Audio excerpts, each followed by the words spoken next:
فَيُحِلُّوا مَا حَرَّمَ اللَّهُ، اور پھر وہ حلال کر لیتے ہوتے تھے اس مہینے کو جسے اللہ نے حرام ٹھہرایا، یعنی جس میں جنگ حرام ٹھہرائی ہے، جس مہینے کو محترم قرار دیا ہے، اسے اپنے لیے حلال کر لیتے۔ زُيِّنَ لَهُمْ سُوءُ أَعْمَالِهِمْ، ان کی نگاہوں میں ان کے اعمال جو ہیں مزین کر دیے گئے۔ وَاللَّهُ لَا يَهْدِي الْقَوْمَ الْكَافِرِينَ، اللہ تعالیٰ ایسے کافروں کو، ناشکروں کو ہدایت نہیں دیتا۔ اس سے اگلے جو 2 رکوع ہیں اس میں غزوہ تبوک کے سفر کا تذکرہ ہے۔ تبوک میں آپ کے علم میں ہونا چاہیے کہ یہ حضور صلی اللہ علیہ وسلم کی حیات طیبہ کا وہ واحد غزوہ ہے جس میں اب مقابلہ مشرکین کے ساتھ نہیں تھا بلکہ سلطنت روم کے ساتھ، رومن امپائر۔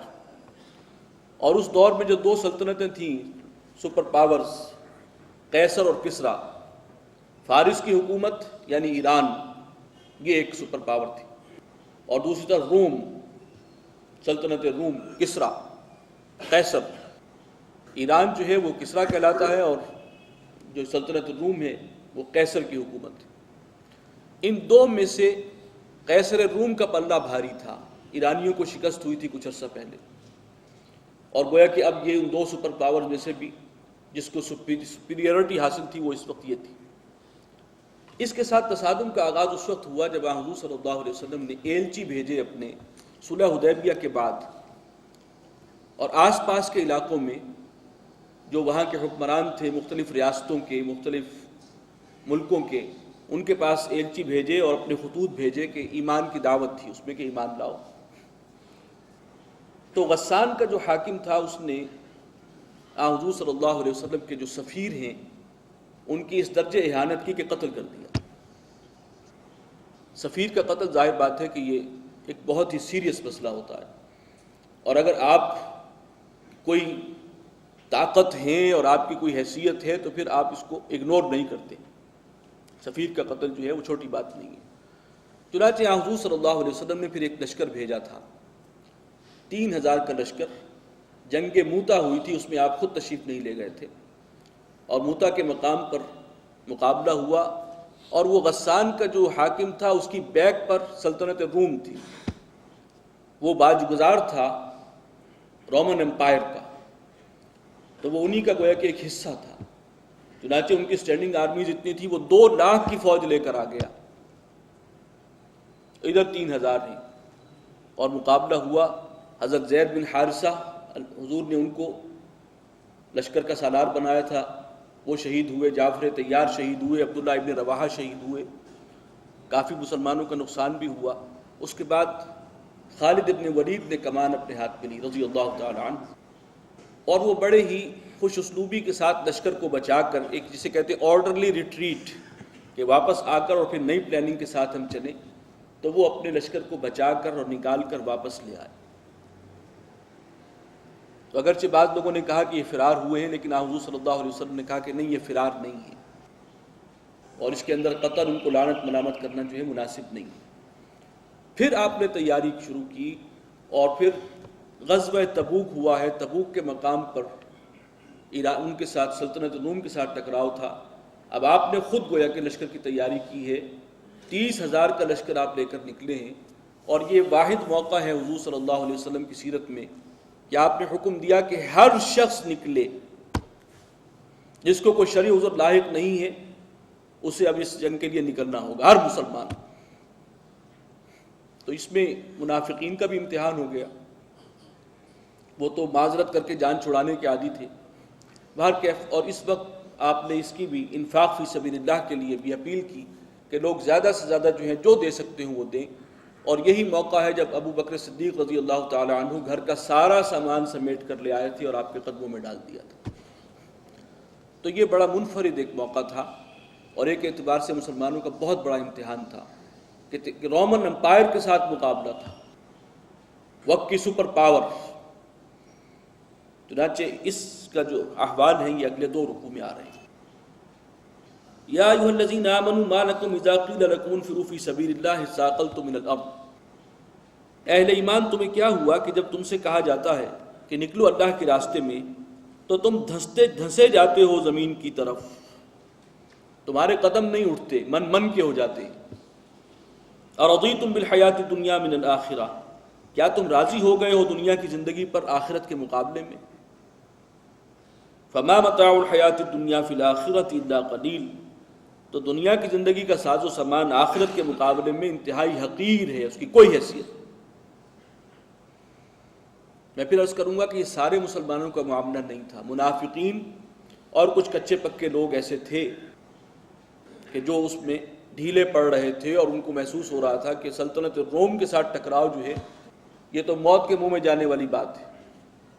ان کی سٹینڈنگ آرمیز لاکھوں کی ہیں اور ٹرینڈ ہیں، اور یہ تو قبائلی علاقے جیسے ہوتے ہیں اس قسم کا علاقہ تھا عرب کا، اور وہاں سے ایک چھوٹی سی قوت ابھری ہے ابھی، اور وہ جا کر ٹکرا رہی ہے وقت کی عظیم سپر پاور کے ساتھ، تو یہ ایک بہت مشکل امتحان ہو گیا تھا۔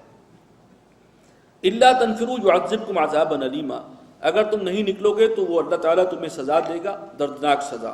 وَيَسْتَبْدِلْ قَوْمًا غَيْرَكُمْ، اور تمہیں بدل کر کسی اور قوم کو لے آئے گا، اس کے ہاتھ میں اسلام کا علم تھما دے گا۔ وَلَا تَضُرُّوهُ شَيْئًا، اور تم اللہ کا کچھ بگاڑ نہیں سکو گے۔ وَاللَّهُ عَلَىٰ كُلِّ شَيْءٍ قَدِيرٌ، اللہ تعالیٰ ہر چیز پر قادر ہے۔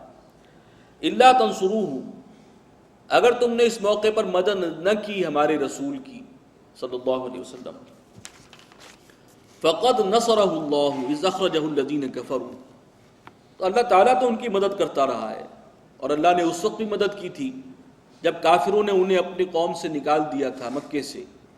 ثانی اثنین، جب وہ دو میں سے دوسرے تھے، اذ ہما فی الغار، جبکہ دونوں وہ غار میں تھے، اذ یقول لصاحبہ لا تحزن ان اللہ معنا، جب وہ اپنے ساتھی سے کہہ رہے تھے جس وقت ہمارے یہ پیغمبر کہ گھبراؤ نہیں، اللہ ہمارے ساتھ ہے۔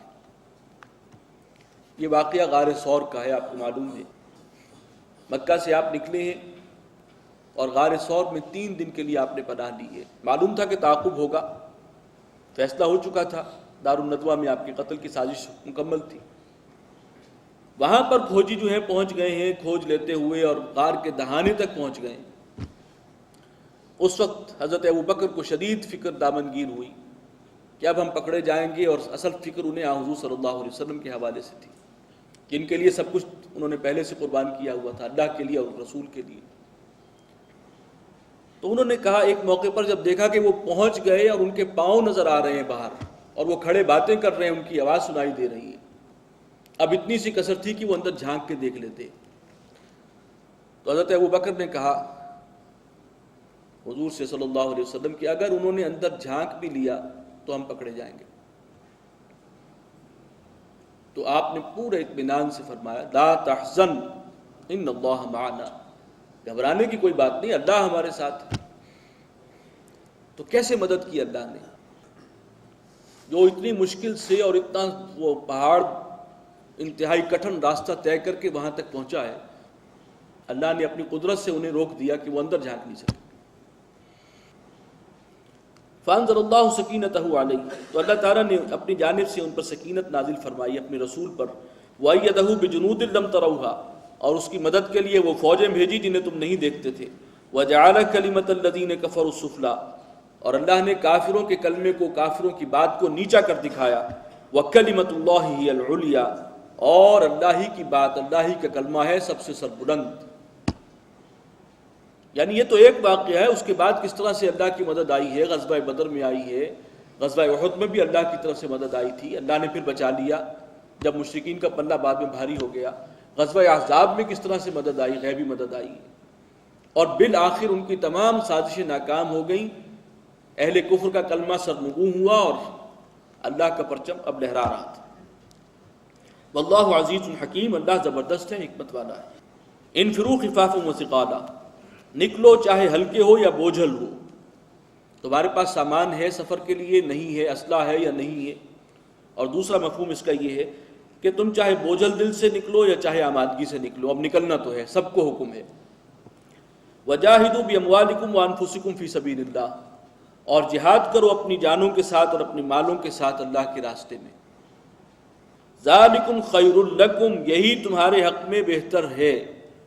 تم سمجھ رہے ہو ہم موت کے منہ میں جا رہے ہیں، اتنی کٹھن منزل، تبوک کا سفر 600 کلومیٹر تقریباً فاصلہ، وہ چھوٹی بات نہیں، اور شدید گرمی کا موسم، اور امتحان کی شدت اللہ کی طرف سے مزید یہ بھی ہے کہ کھجور کی فصل پک کر تیار ہے،